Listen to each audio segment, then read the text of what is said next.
નમસ્કાર કલમ યુદ્ધ સમાચારની સાથે હું છું આપની સાથે પાયલ બાંભણિયા।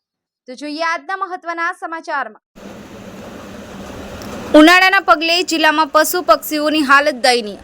ભૌતિક સુખો પાછળ દોડી રહેલો માનવી કુદરતના સાનિધ્યથી દૂર થયો છે। ડભોઈ તાલુકા ગામડાઓમાં આવેલ ચબુતરા શોભાના ગાંઠિયા સમાન। ડભોઈ સહિત તાલુકાના અનેક ગામડાઓમાં આવેલ ચબુતરાઓની યોગ્ય કાળજી રાખવામાં ન આવતા ઉનાળાની કાળઝાળ ગરમીમાં પક્ષીઓની પરિસ્થિતિ દયનીય બની જવા પામી છે। ત્યારે આ બાબતને ધ્યાનમાં લઈ આવા ચબુતરામાં અનાજ પાણી મૂકવાની સુવિધા શરૂ કરાય તે જરૂરી છે। વર્ષો પહેલા પશુ પક્ષીઓને ચણ અને પાણી મળી રહે તેવા આશયથી ચબુતરાઓની જાળવણી થતી અને તેમાં રોજે રોજ અનાજના દાણા પાણી મૂકવામાં આવતું હતું।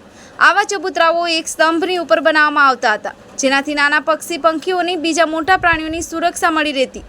પણ હાલના માનવી કુદરતના સાનિધ્યથી દૂર અને ભૌતિક સુખ સુવિધાઓની દૂરના કારણે આવા ચબુતરાઓ વિસરાઈ રહ્યા છે।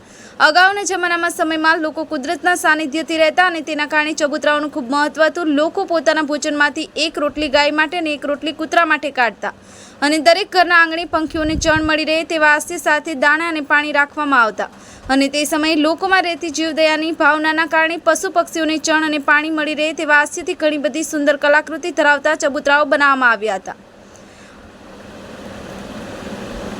ફઝાલ રઝક ખત્રી, કલમ યુદ્ધ સમાચાર, ડભોઈ।